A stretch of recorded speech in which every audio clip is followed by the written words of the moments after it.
Hello, hello, hello, hello, hello, hello, hello. How's it going, people? Welcome to the stream. Welcome, welcome, welcome, welcome. Hope everyone's had a fantastic Thursday. Everyone's feeling great. Everyone's had a great time. And of course, yesterday, something major happened. Something, to be honest, something I didn't expect, but it happened. Uh, and that was that, not that Arsenal won, the fact that Man City dropped points against Nottingham Forest at home. And that is definitely changing the dynamics of the Premier League, of the title race, of everything that is involved into all of this. And it's going to be very interesting to see how this is going to unfold right now. Because Arsenal have gone 7 points clear. It's not anymore 5. It's not just a 1-2 game gap. It's 3 games. It's not as little anymore. Obviously, there's still, to be honest, lots of games to play because it's still 8 games to go for Arsenal, 9 games for City. They have the game in hand against Palace. Even if they win that, it is what? It is 4 points. Even if they beat us at Etihad, it is 1 point. They are still behind. So there is definitely lots and lots of stuff on lots on stake. On stake.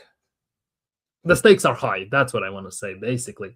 And it's just now gonna be a matter of who is gonna be more consistent and lose less points. Let's just put it that way.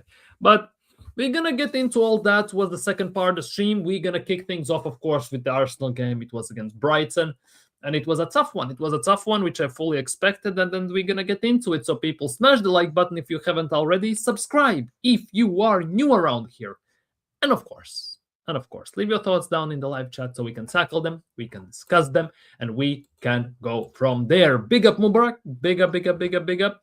Despite Arsenal win the game, but fans like me, we are not certified by the performance. Yeah, ultimately, yeah, performance was not great. It was a rough watch, to say the least. It definitely was a very rough watch if you are an Arsenal fan. At the same time, at this stage of the season, at the business end of the season, so to speak, the performances go out the window. You just do whatever it takes to get the job done. Obviously, it wasn't pretty. Do I agree with the performance? Do I like the performance? No, I didn't. We pretty much did nothing. One Saka shot with a lucky deflection, and that's about it. Brighton were closer to some things as well. They could have equalized as well, just like the game before with Arsenal. We again caught a break. We caught life. We got lucky. At the same time, luck favors the strongest. And to win Premier League over the course of 38 games, you need some luck on your side. And it obviously, Arsenal have had quite a bit of luck on their side, especially, for example, game against Wolves at home. We didn't score there. They scored all 3 of them goals. Same goals for the game that was happening at the same time, Man City versus Nottingham Forest. The amount of chances that City wasted, it was actually insane. They could have been 4-0 up at halftime. And there was none of that. City were just missing chances. Nottingham Forest were clearing them off the line and everything, especially in the last seconds, with the goalkeeper making a phenomenal save, then on the line saved, and all this stuff. It was an insane watch. Insane watch, to say the least. So, luckily for Arsenal, we increased the gap, and we go from there. Next up, weekend, Mansfield. Big up, Quaja. Big up, Quaja. Hope you're doing well, people. Big up, big up, big up, big up. Smash the likes and subscribe, people, if you haven't already. 6 likes. Keep smashing them. Let's aim for 10 or 20. Let's do this. Big up. Big up, Albo. Big up, big up, big up, big up, big up. Didn't score on a set piece. Yay. But you need... It's weird with Arsenal. We have scored 21 goals overall this season in all competitions from set pieces, right? 21. 16 have been in Premier League. 16. Now, if we look at Premier League, Arsenal have scored 59 goals this season. 59.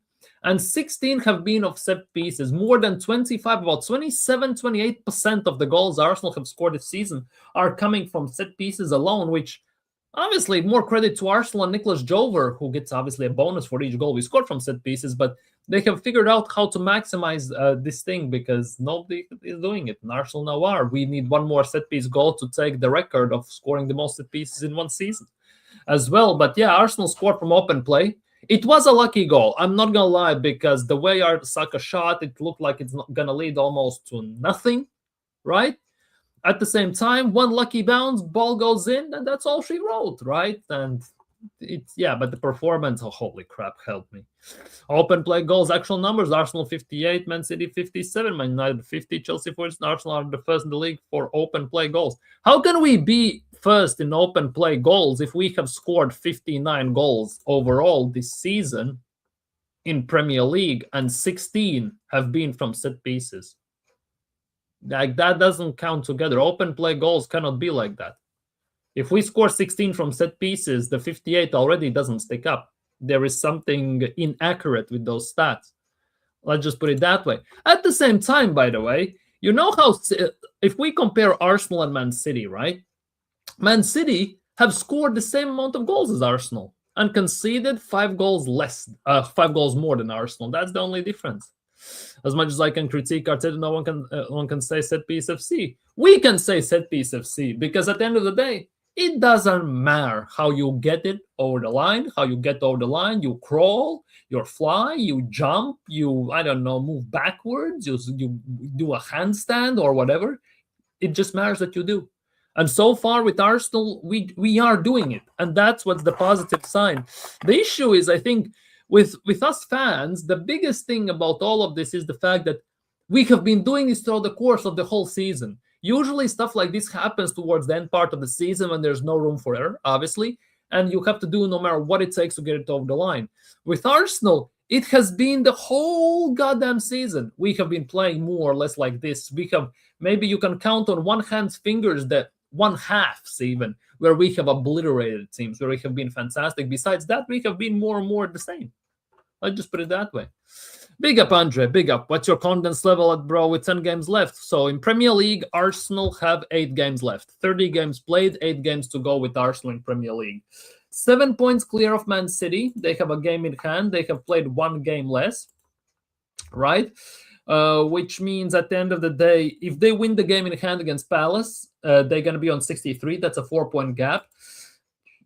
Still, I would say there is about 70% chance Arsenal are going to win the league. I mean, 70%. Those 30%, I think, would be enough for Arteta and City to screw everything. Well, for Arteta to muck it up and for City to do something, because we still have to go to Etihad. And that game, I think the first indications of who's going to win the league, most likely, are going to be the Carabao Cup final. Because in my opinion, who wins that Carabao Cup final is going to get the psychological edge more than anything for the rest of the season, right? Then we have to go to Etihad. And looking at the Etihad, it's going to be very interesting. Let's just put it that way. It's going to be very interesting how that affects that. And of course, the one thing that Pep is master at is rotations. City, like people say, Arsenal have the best bench, best depth in the league, right? City are not far off, let's be real, more or less. And at the same time, right, Pep knows how to rotate. His players are refreshed. They know they have the legs. They play Real Madrid before they play us in Carabao Cup final. He will rotate some players and everything. They will look good. Arsenal more or less play the same players. And I think at some point that also might come into play. Obviously, yesterday as well, William Saliba didn't play. It's going to be interesting to see how that's going to impact everything. Because how long he's going to be out for. Because people say they say it's a tiny knock, a sprained ankle. He will be out for a game or so. We'll see, because with Arsenal, you never know. Let's just put it that way. By the way, while we are here, huge shout out to Gabriel and Hincapié. Those two were phenomenal yesterday. Absolutely phenomenal. Those two basically earned Arsenal that win yesterday. Genuinely feels that way. Because Gabriel had to cover for Mosquera, who was basically flirting with the red card until he got taken off. Mosquera was I had confidence in Mosquera because he had proven himself to be actually very decent for his age and everything. But yesterday he was shambles, absolute shambles. He got rinsed inside and out. So it's not looking that rosy anymore. Let's just put it that way. Big up, Jackie. Big up, Jackie. Hope you're doing well. Prediction for tonight: Spurs versus Palace. 2-1 Palace. I think it's going to be 2-1 Palace. Lacroix is going to score a goal, and Sarr is going to score a goal. For Spurs, most likely it's going to be Richarlison, but in the end, Palace is going to win 2-1. Spurs, a big up Roy. Spurs came so close conceding a goal in just 50 seconds. And well, Spurs are Spurs. Next season in Championship, Spurs versus Swansea, it's going to be fun times, isn't it? Arsenal have 16 goals from corners this season, which equals the most. Yeah. We need. There are 8 games to go. We could be genuinely. We're gonna beat most likely with the open play goals. The set piece goals. We're gonna beat the record for one season. Definitely, we're gonna beat that set piece situation 100%. Win ugly, exactly what they have been saying all the years. Yeah, like that's the thing. You would love to win beautifully, right? With Arsenal, it's usually one half when we do this beautifully, like we did against Atletico Madrid, against Bayern Munich. Like if we take away the Champions League, in Premier League, it's been quite iffy many times. Besides the smashing of Leeds and stuff like that, maybe Sunderland at home, it hasn't been that great, has it? It's mostly has been these like pulling teeth. It's been the grindy games. We have to grind it out. It's always some panic stations. We have to park the bus. We gave them the possession and all this stuff. We need to basically go for the kill at some point. At the same time, I understand Mikel Arteta as well. I think the reason why Mikel Arteta doesn't go again, he doesn't push for the 3rd and 4th, which seems quite ironic and very stupid at the same time, is the fact that if he exposes the team to more attack, he also exposes the team for more counterattacks. And if we lose possession in dangerous places, we could concede and that could disrupt everything. At the same time, even playing this controlled possession style, we still lose possession in dangerous places, which is very big worry. We could have conceded in the first 3 minutes against Brighton when Raya got chipped and Gabriel saved our bacon. Let's be real. Arsenal are actually at or near the top, 58 open. I don't get this. What do you mean by open play goals? Because open play goals means not set piece goals. Arsenal have 59 goals in Premier League this season. We have 16 set piece goals. So best case scenario, Arsenal have 43 open play goals. Best case scenario. I just don't get the math. This is the stat critics because Arsenal score a lot from set pieces. This percentage, their goals from open play is lower. Arsenal 58% goals, play around 16. Yeah, open 58%. See, now you're talking percentages. Now you need some justifications for this. Yeah, if we talk percentage-wise from open play, definitely not great because we have relegation forms, goal scoring form from open play. Thankfully, set pieces are saving us big time. That was our bread and butter in the beginning of the season, and it looks like it's more or less bread and butter right now. Big up animal shorts. If we play like this, we are going back. We go back after a lead. At some point, it could bite us in the ass. Yeah, that is one of the biggest worries, if not the biggest worry, no matter how you look at it. At some point, it could bite us in the ass. Definitely. At the same time, looking at the teams we'll still have to play in Premier League, Newcastle and City are the 2 ones that worry me. Rest of the teams should be easy pickings. Should be. And I'm going to emphasize that once again. Should. But we all know that Arsenal tend to make life harder for themselves than it should be. So I'm not going to indulge myself into these discussions as of yet. Arsenal still score loads from open play. They're just so elite at set pieces. Yeah, Arsenal score loads from set pieces. Hence, the open play goals maybe for Arsenal are that low. They are basically in the dumps. At the same time, if the set piece goals dry up, and if we keep playing like we are playing from open play right now, we might not score at all. Like, that is the other nuts part in all of this. I still think it will go to the... I think so, too. I genuinely believe so. I think the team that's going to win the league is going to win it by 1 game margin. 3 points, 1 point, something like that. Most like I expect like 3 point gap.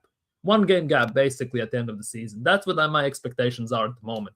Because I expect City to win. So that these 7 points already are 4-point gap, right? And those 4 points, some draws, some left and right situations could be a bit worrisome. 8 matches to go, but 5 games at home, 3 away. Yeah, that is the good part. We have 5 games at home. The issue with this is, if I'm not mistaken, The away games for Arsenal are this season in Premier League still Man City, West Ham, and Crystal Palace. Now, Crystal Palace, it's going to be interesting to see, but we should beat them. West Ham, they're fighting for their lives to avoid relegation, depending on the situation at the time, because it's the 36 game week. It could sway it either or way, depending on the performances. Man City away is the big one, no matter how you look at it. Let's be real. Man City away is the big one. Home games, let's be real. Everton, we should be beating. Bournemouth, we should be beating. Fulham, we should be beating. And Burnley, let's go. It goes without saying. One thing we are forgetting a tiny bit, though, many people are, is the fact that we are still in FA Cup, right? And I expect us to beat Mansfield. Let's be real. It's Arsenal. We should be beating Mansfield. We go through.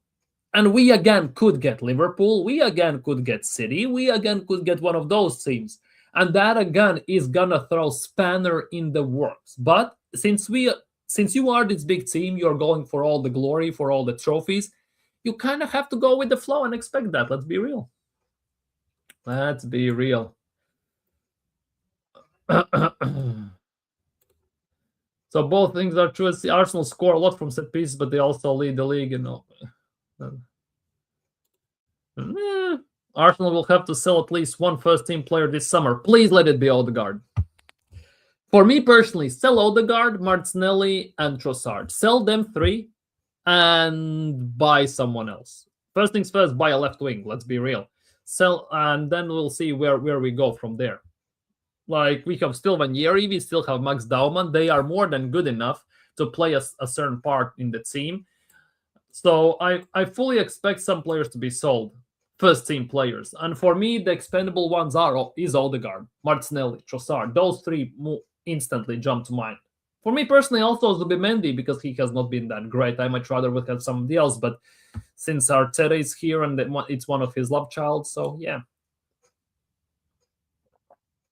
I understood there are discussions around who would yield the most lucrative sale and whether more than one. I totally understand Martinelli and Ben White. I fully understand Martinelli and Ben White's situation, 100%. Ben White has turned into Tomiyasu, and he's not going to get time as long as Timber is fit. Timber as well, by the way, he has had some shockers recently, and it looks like Timber as well, he is drained. He's out of energy. He lacks stamina, and he also is like inching towards that red zone where he could be balancing between an injury and everything. He also needs a rest. So against Mansfield, I actually would play Omari Salmon there, not him. I'll just put it that way. But White, Martinelli, definitely two of the main options. No, all good.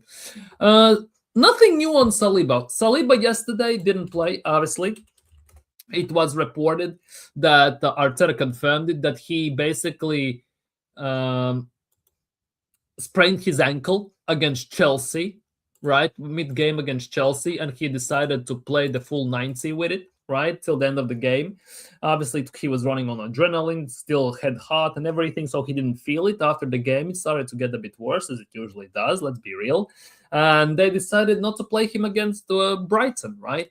I don't expect Saliba to play against Mansfield as well. Give him the rest, man. Give Saliba rest against Mansfield as well. And then when we have to play,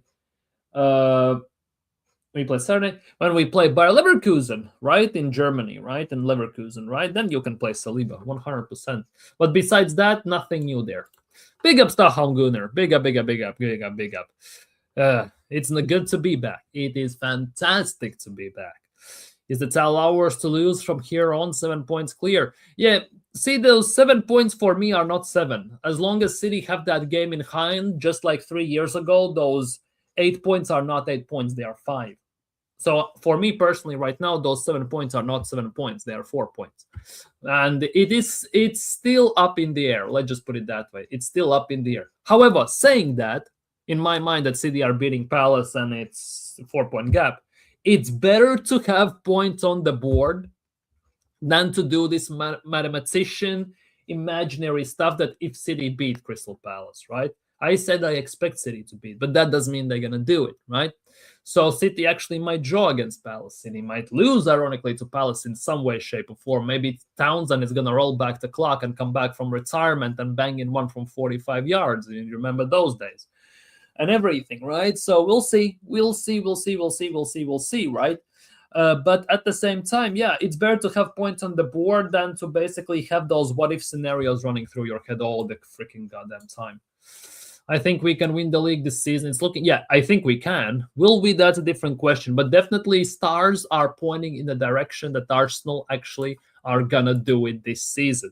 But as I said before, personally for me, the main indication how the season could end up for Arsenal is going to be the Carabao Cup final. Because we are playing the same team that is chasing us in the league. And I strongly believe that depending on the team who's going to win that Carabao Cup, most likely is also going to go harder for the league, because that emotional and mental boost they're going to get from that win is going to give that specific team that extra edge and motivation to get it over the line. That's at least how I see it. Yeah, Hertzler moaning because he lost. Do better. Yeah, but he was moaning before the game, and he's still moaning after the game. Stop moaning. You lost. Go on and move on. And somehow everyone moans only about Arsenal. Only about Arsenal. Nobody moans about any other team. Only Arsenal are being moaned about. And this is also in Arsenal's DNA from when the media just started in the 90s, in the 2000s, 2010s, and now in 2020s. Always something about Arsenal that nobody likes. It's always Arsenal, ironically enough. I'd rather sell Martinelli, Odegaard, and Trossard. Yeah, same. I'd rather sell Martinelli, Trossard, and from any other teams or other places, Odegaard, and then Ben White. All those four.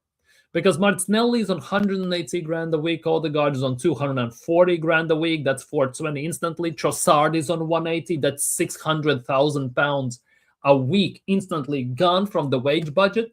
And most likely for Odegaard, we can get about 50 million. For Martinelli, about 35, 40, that's 90. For Trossard, about 5, 10. No, let's just say 10. That's 100 million we can get for those three, if not more, because we have Andrea Berta. If it was Edu, I would probably expect 3 grapes, 2 ants, and an ox, basically. But since we have actually Andrea Berta, I fully expect some proper money rolling in. 9 likes so far, people. Keep smashing them. Keep smashing the likes and keep subscribing if you haven't already. We are so close to 1,030. We are 1 sub away from 1,030 subscribers. Big up, Hendon. Big up, Hendon. Hope you're doing well. Just got home from spending a rather pleasant day in Richmond. Hey, did you beat Ted Lasso? In the glorious summer sunshine. Hey, nice to have a time off, isn't it? It's very nice when you basically do something out of ordinary, closer to the nature. You relax, you shut off your mind, you basically disconnect yourself from the outside world. It's very, very rejuvenating feeling. What will stop Arsenal winning the Prem? It's Arteta and injuries. That, I think, is the 2 biggest things that can stop Arsenal. At the end of the day, it is Arsenal versus Arteta this season. It's a 3-horse race, and ironically, all the 3 horses are Arsenal's. Which one is going to basically screw it up at the end of the day? And the squad feels like they are the breaking point. Saliba somehow got injured. Declan Rice is playing through an injury by the looks of things, because he cannot be like this the whole season. There has to be something to it. Timber as well is almost in the red zone. Saka is nowhere near the same he was, and it also he limps all the time. Sir limps a lot settings. Like, it's all over the place. Odegaard is half injured. Havertz is half injured.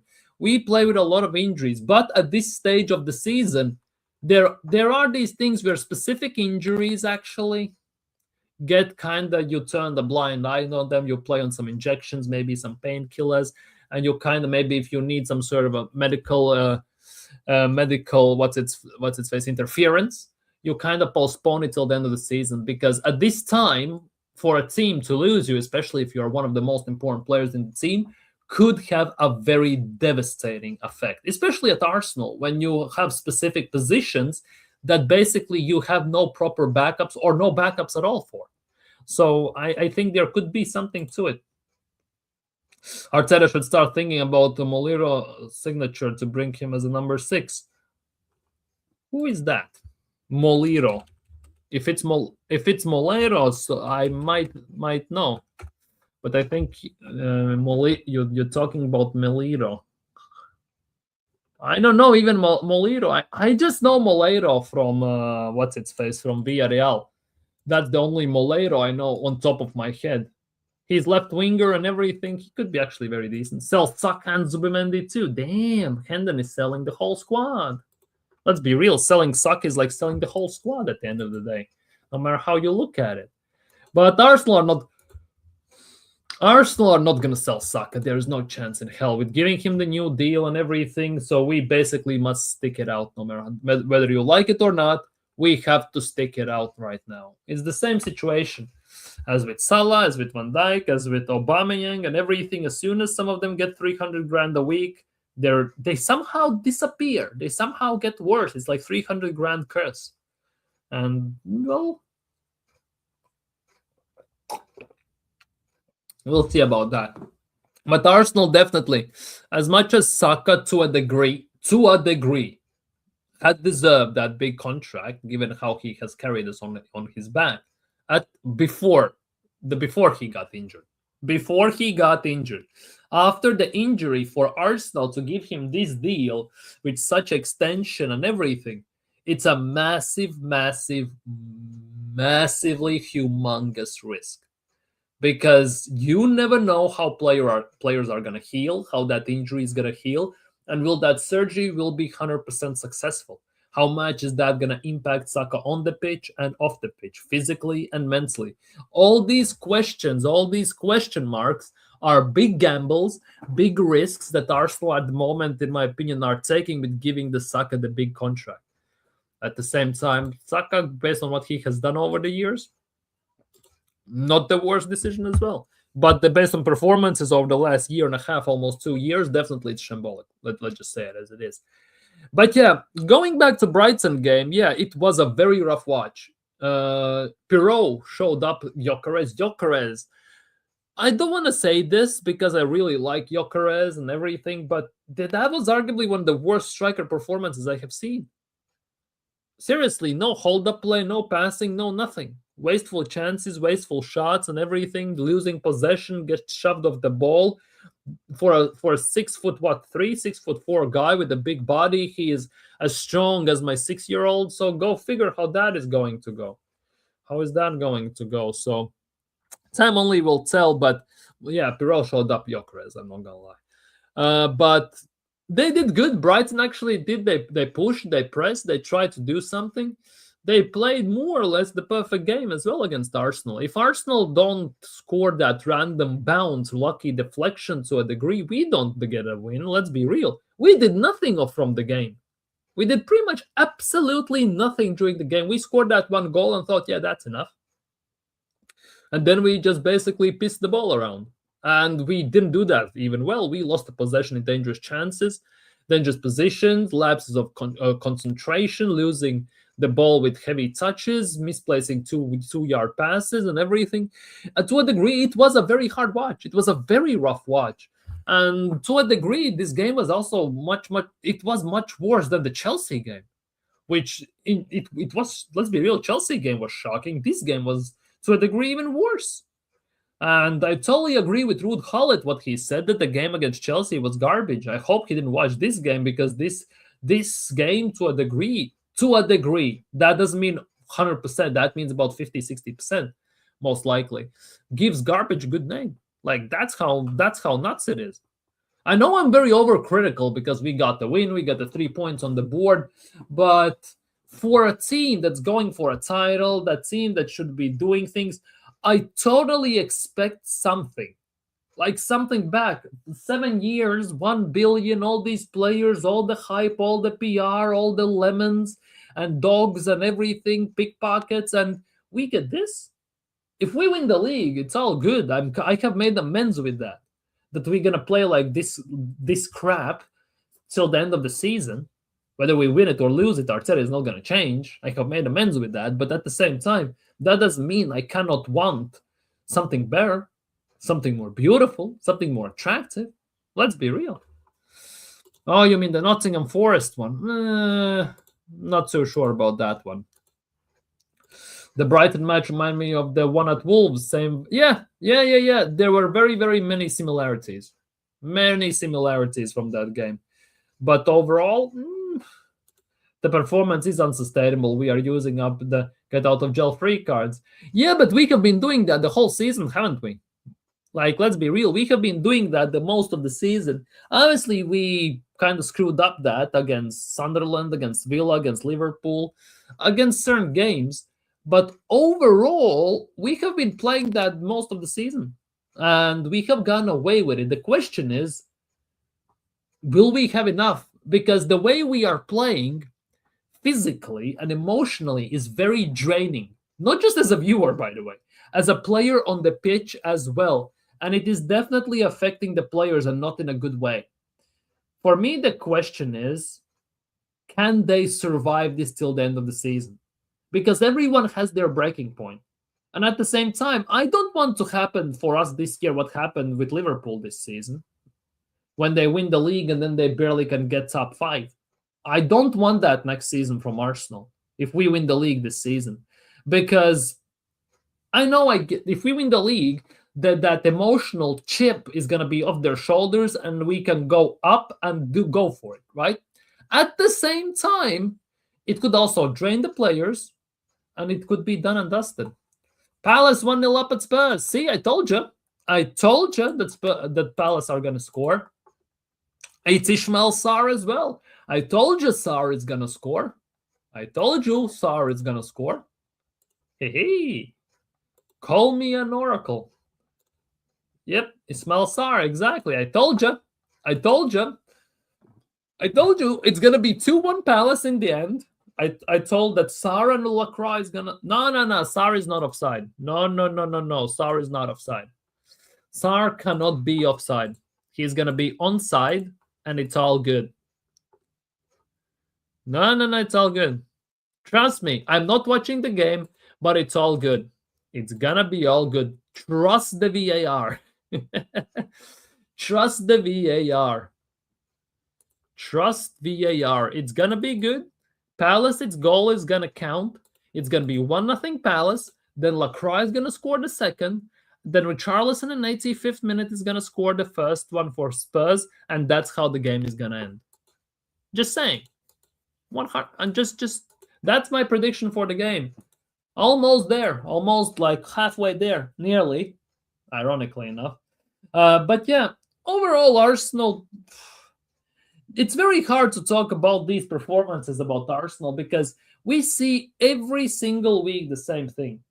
Like, it doesn't matter who the opponent is, ironically enough.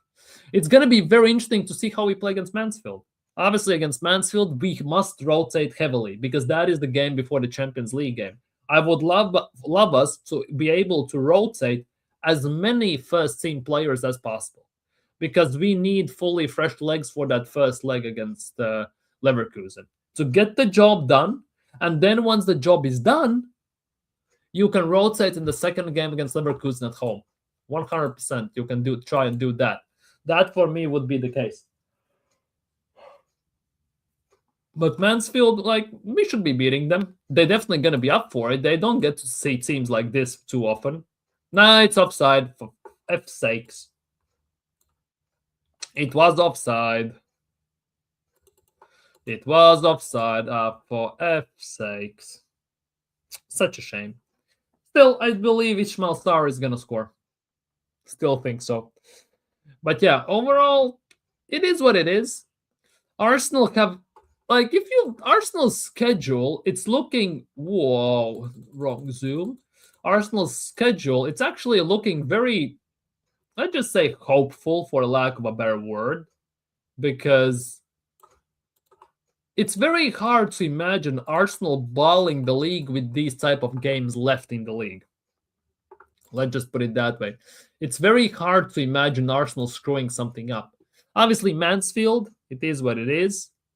Leverkusen, we must beat them. Everton at home, we do well against them at home. Power last season, and last season was shocking.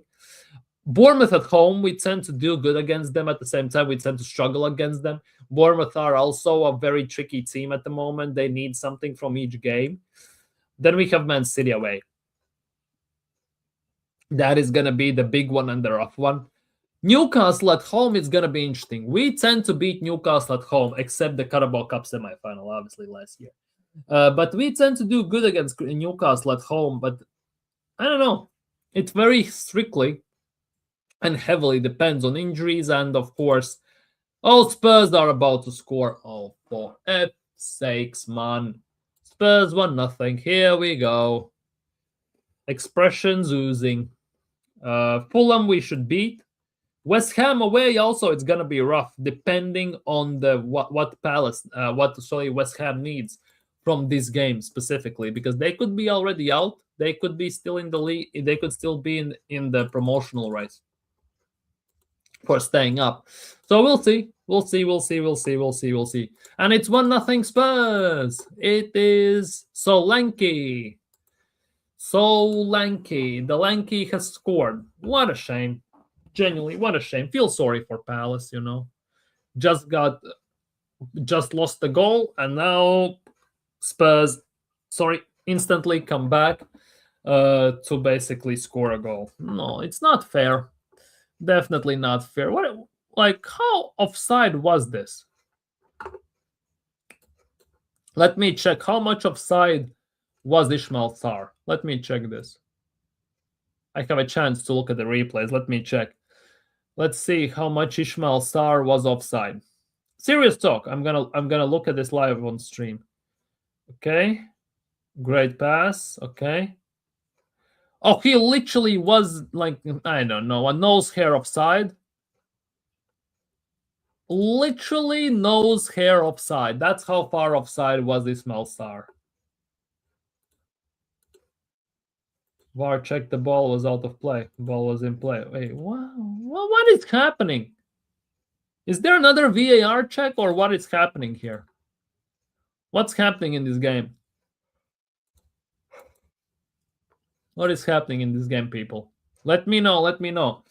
But looking at the league as a whole, with Man City right now 7 points behind, I don't know. I genuinely don't know at the moment how it's gonna play out. It's very hard to predict because both teams are many times consistently inconsistent. Arsenal are consistent, but the results, depending on the situation, might suffer. We all know this. We have seen this recently. We are consistently inconsistent. Same goes for City. They are consistently inconsistent this season. Arsenal are just this year. And I think basically it's all going to come down to the notion who is going to drop less points. Which team is going to drop less points, and which team is going to be able to basically withstand and overcome certain difficulties and obstacles that Premier League and maybe some football situations are going to throw at them. Might be injuries, might be red cards, might be suspensions, might be other competitions and everything. Do I think Arsenal have the squad to do so? Yes and no. Because there is a difference between squad depth and quality depth. In my opinion, Arsenal have squad depth overall. Quality depth, they have maybe in few positions.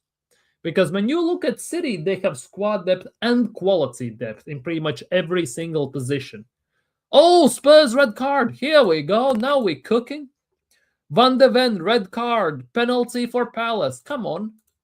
Vamos a la playa. Come on, Spurs. Concede the goal, Vicario. Please don't save this and everything. This is a nuts game, by the way. For all the games we have seen, it's gonna be rough. You don't usually see red card and a penalty. It's like double jeopardy and everything. You usually don't see this stuff. Somehow we got a red card and a penalty. That's actually wild. Genuinely wild. Van de Ven sent off and Palace get a penalty. Hey, Sarr about to bag a goal. Sarr is about to go. Palace, bigger beggy. Palace versus United.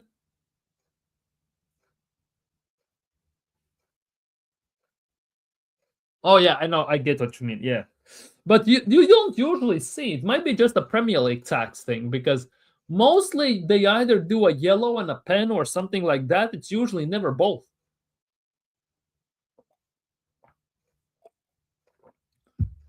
But then again, looking at how Premier League are doing things, how everything is going about things, you can have the same foul in 3 different games, and you can have 3 different outcomes. One can get a red card, one can get a yellow card, one would not even be a foul. And that, for me, is the biggest travesty in all of this.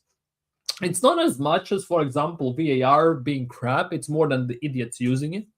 And it's not as much as the decisions, but the referees in themselves in general. It feels like it's actually weird. I usually don't talk about referees on the channel, but overall, it is like that. The inconsistencies are way too insane. The discrepancies in the same foul. You can have copy-paste foul in 3 different games. You will have 3 different referees, and they will have 3 different outcomes. And that is somehow very, very boring. 1-1 Palace. Come on. Come on, Ismail Sarr. I told you Sarr was going to score. Ismail Sarr is going to score. I told you. I told you. I told you.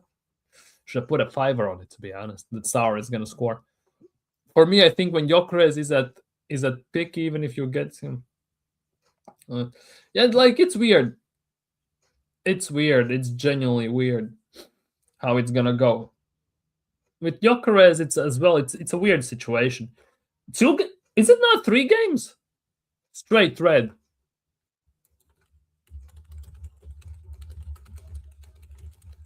It used to be 3.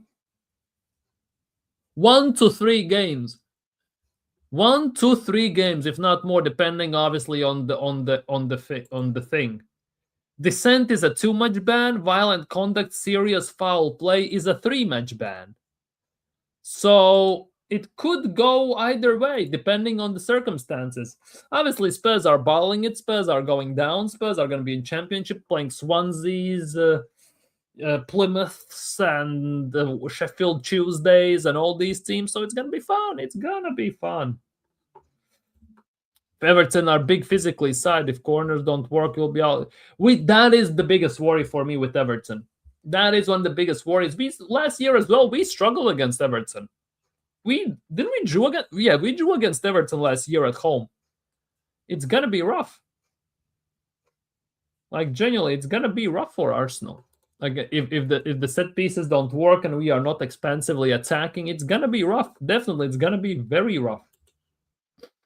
West fighting for the relaxation ain't easy. Yeah, West Ham are fighting for staying up. It also won't be easy. Obviously, that West Ham game is more than a month away.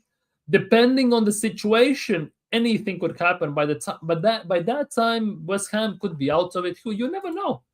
Like, let me check. How does Premier League table look, right? So West Ham currently are 18th, same points as Forest. 1 point below Spurs, 3 points below Leeds, and 9 points above Burnley. Yeah, West Ham are straight into the mix. Yeah, West Ham, it's gonna be rough for West Ham to not need anything from this Arsenal game. Yeah, it's not gonna happen, is it? They will fight tooth and nail against us for that, and it might get ugly. Definitely might get ugly. The only good thing is, though, we tend to play good at the London Stadium. We tend to smash them. And if we don't do that this season, it's going to be a rough one. Because playing this grinding football, let's just put it that way, against players like Zofal, against players like Souček and stuff like that, it's not going to work.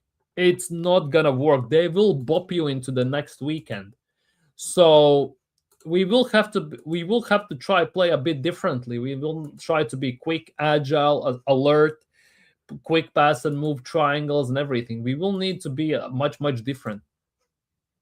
I just wish Arsenal were able to basically adjust to these things depending on the opposition. And people, we have some breaking news. Breaking news, people.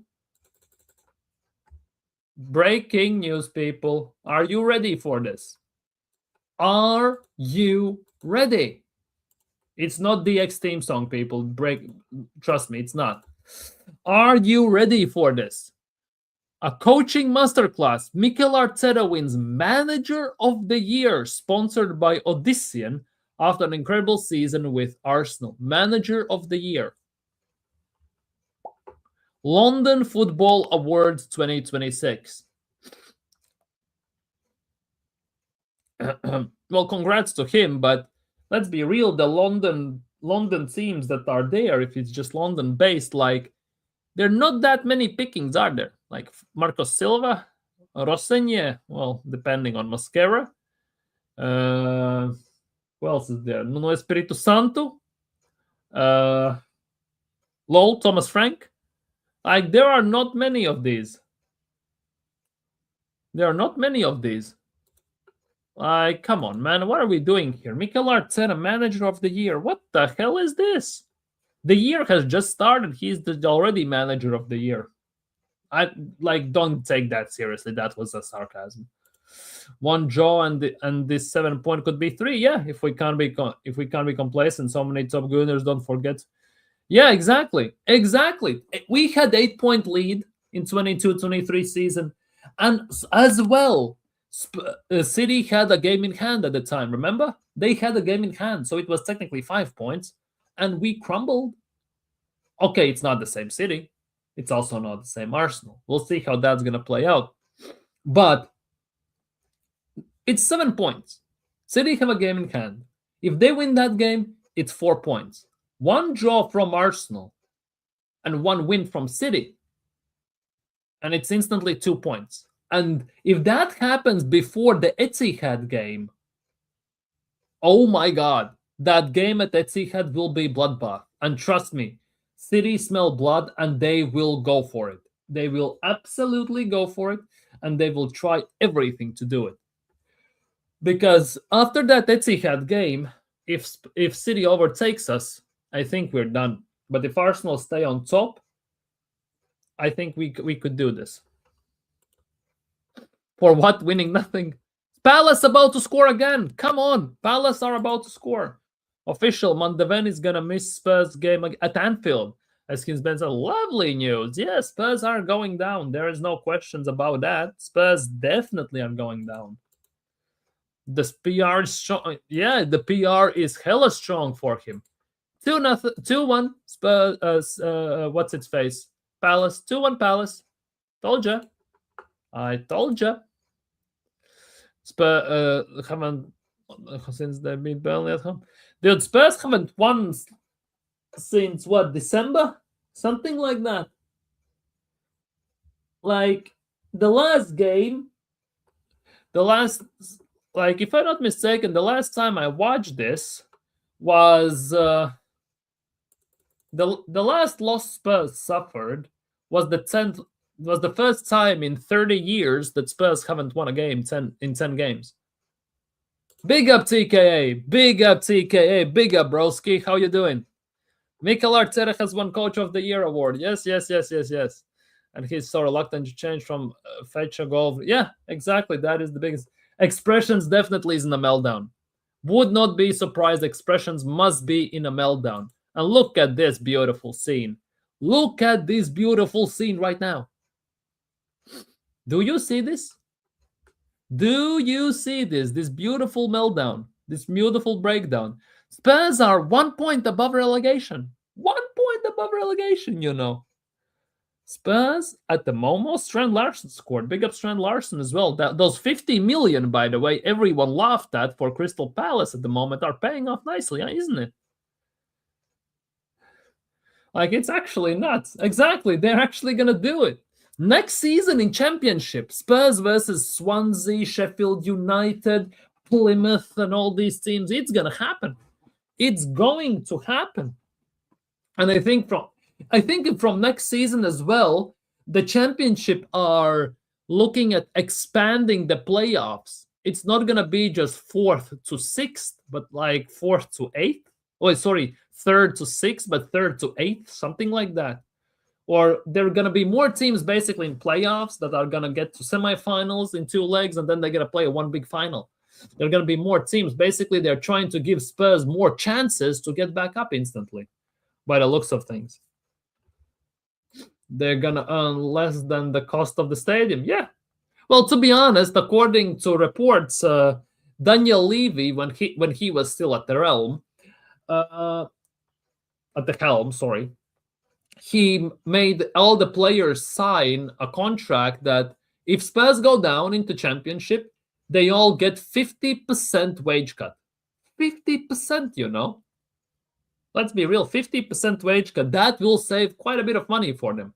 Not to mention, Spurs obviously can rent out their stadium, like, you know, to Kardashians, Beyonce, Taylor Swift, go-karts, I don't know, bowling league, the Canadian curling team, and all this stuff. So they will find other ways to make money. They definitely will have to find other ways to make money, because not sure how many Spurs fans are gonna go to watch, for example, wait, let me check this.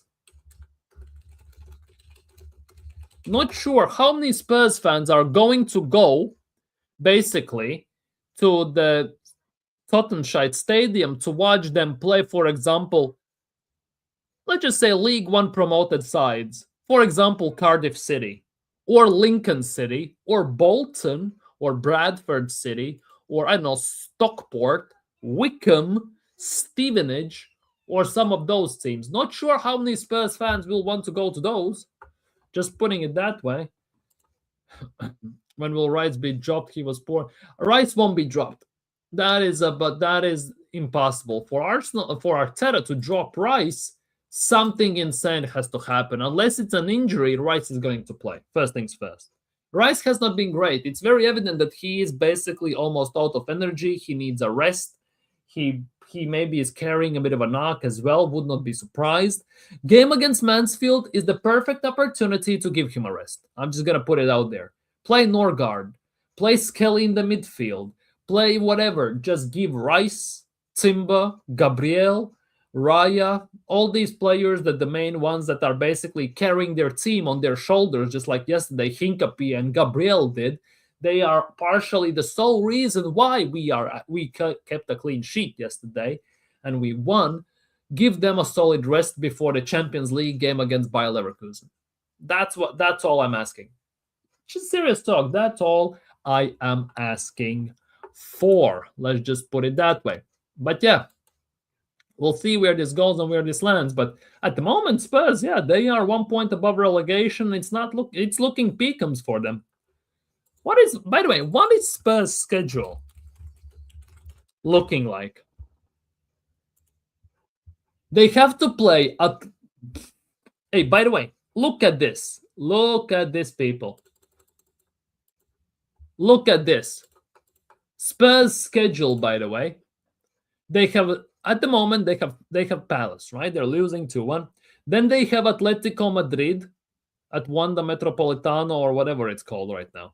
Then they have Liverpool at Anfield. Then they have 3-1 Crystal Palace. Oh my God, it's 3-1 Crystal Palace, people. 3-1 Crystal Palace. Spurs are going down.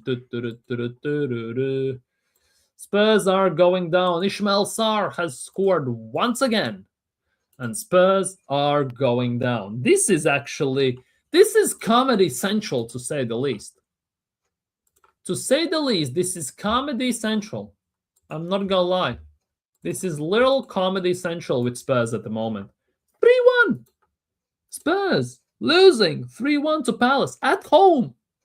Their goal difference is also plummeting, by the way. Their goal difference is plummeting quite heavily, to be honest. They are on -7, right? -7.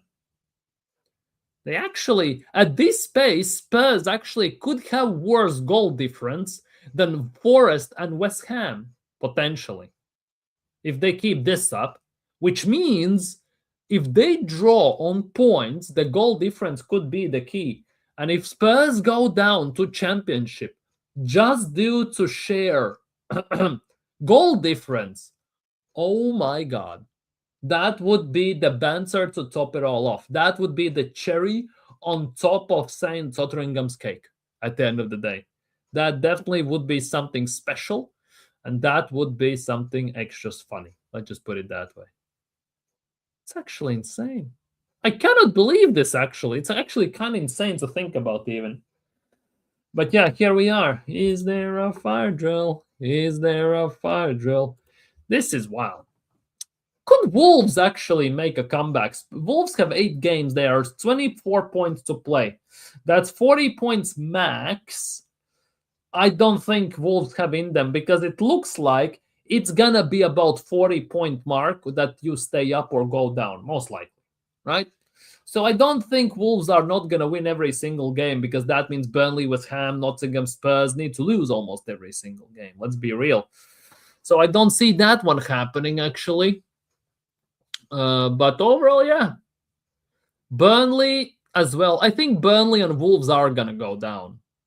Who's gonna be the third team to join them? That's gonna be the big one here. Whether it's gonna be Spurs, whether it's gonna be Forest, whether it's gonna be West Ham. Could Leeds be dragged into this mix, or are they too good? What is Leeds' schedule looking like? Because Leeds as well is one of those situations. So they have Brentford at home, rough. Palace away, rough. United away, holy crap. Wolves at home, that should be interesting. Bournemouth away. Burnley at home, lol. Spurs away. Brighton at home. And West Ham away. Hey, yo, West Ham versus Leeds on the game week 38, basically, could be a game that the winner of that game stays up if the results fall in the specific order as you may think about. It's actually kind of nuts. It is genuinely kind of nuts. But yeah, people, it's actually crazy to even think about what's going on at the moment in the world and what is Arsenal doing with all of this and where everything is going. But looking at all of this, big up to you all. Thank you guys so much for being here. Like the stream, subscribe if you're new. And I think on that note, I'm gonna end today's stream. So take care. I'm gonna redirect you to views, like and subscribe, Latvian Gunner Raid, and see you soon. Peace.